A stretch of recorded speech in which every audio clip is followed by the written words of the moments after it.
भागवत महापुराण की जय।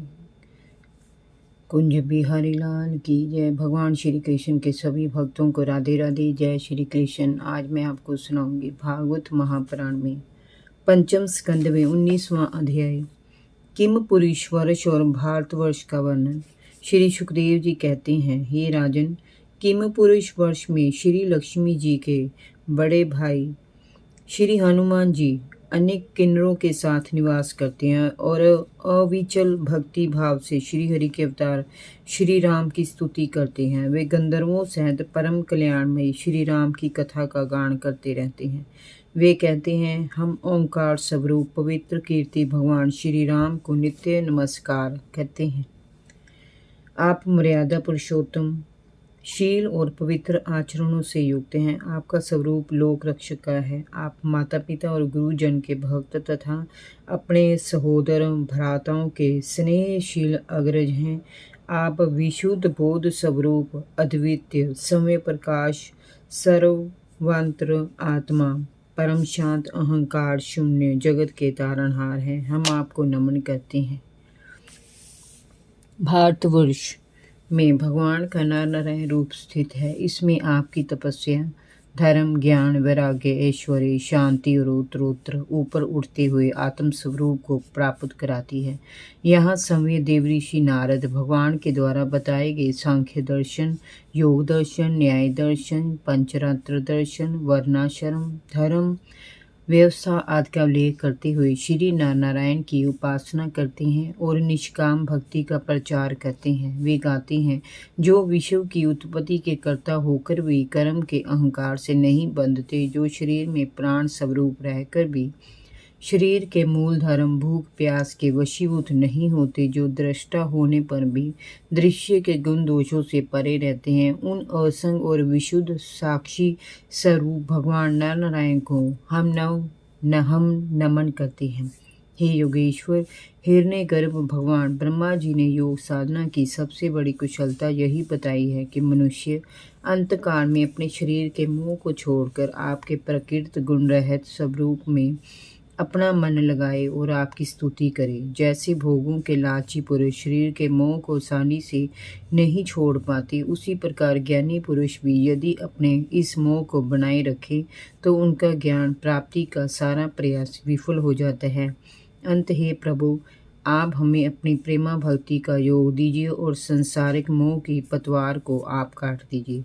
हे राजन, इस भारतवर्ष में बहुत से पर्वत और नदियां हैं, जैसे मल्य, मंगलप्रस्थ, मैनाक, त्रिकूट, कृषभ, कुटक, कोलक, सह, देवगिरी, ऋष्यमुख, श्रीशैल, वेकंठ, महेंद्र, वारीधार, विनध्य, शुक्तिमान, हिमालय, ऋषगिरी, पारियात्र, द्रोण, चित्रकूट, गोवर्धन, रैवतक, ककुब, नील, गोमा, मुख, इंद्रनील और कामगिरी आदि। इनसे निकली नदियां भी अनेकों हैं, जिनमें गंगा, चंद्रवसा, यमुना, ताम्रपर्णी, अवटोधा, कृतमाला, कावेरी, पयसिवनी, तुंगभद्रा, कृष्णा, गोदावरी, रेवा, नर्मदा, सुरसा, चरमनवती, सिंधु, शोण, महानदी, ऋषिकुल्य, कौशिकी, मंदाकिनी, सरस्वती, गोमती, सरयू,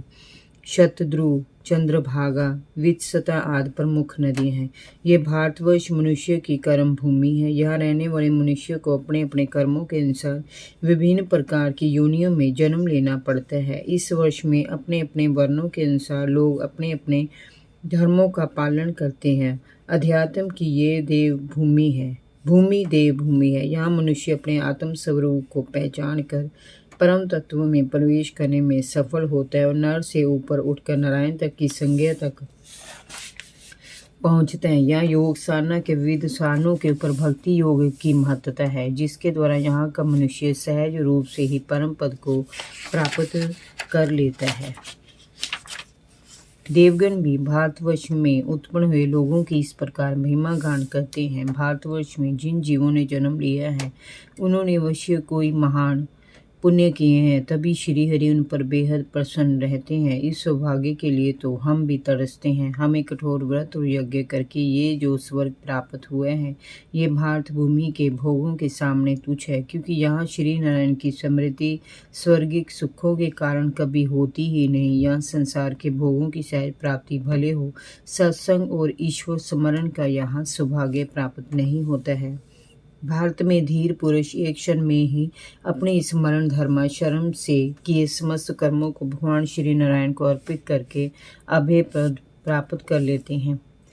यह वह भूमि है जहाँ भगवान की लीलाओं की अमृतमयी कथा निरंतर बहती रहती है, जहाँ भगवान श्री हरि की पूजा नृत्य गीतादि के साथ पूरे समारोह के साथ नहीं होती हो, वह चाहे ब्रह्मलोक ही क्यों ना हो, वहाँ कदम भी नहीं रहना चाहिए। इस भूमि पर रहकर भी जो भगवान की भक्ति करके जीवन मरण के चक्र से नहीं छूटता, वह बार बार भव बंधनों में फंसता रहता है।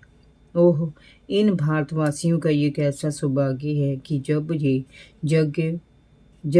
यज्ञ भूमि में यज्ञ करते हुए भिन्न भिन्न देवी देवताओं को मंत्रों उच्चार द्वारा उनका भाग अर्पित करते हैं, तब समय यज्ञ पुरुष श्री हरि भी साक्षात वहाँ उपस्थित हो जाते हैं। जो भगवान श्री हरि की उपासना निष्काम भाव से करते हैं, प्रभु तो उनके दास ही बन जाते हैं। यदि हमारा कुछ भी पुण्य अविशेष हो तो हम परमात्मा से प्रार्थना करते हैं कि हमें भारतवर्ष में ही जन्म दे, क्योंकि यहाँ उनका भजन करने वाले हर प्रकार से श्री हरि का स्नेह प्राप्त करते हैं।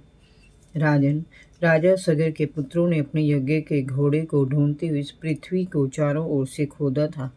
उससे जम्बूद्वीप के अंतर्गत ही 8 उपद्वीप बन गए। वे स्वर्ण प्रस्थ, चंद्र शुक्ल, आवर्तन, रमणक, मंद्र, हरिण, पांचजन्य, सिंहल, ताम्रपर्णी श्रीलंका है।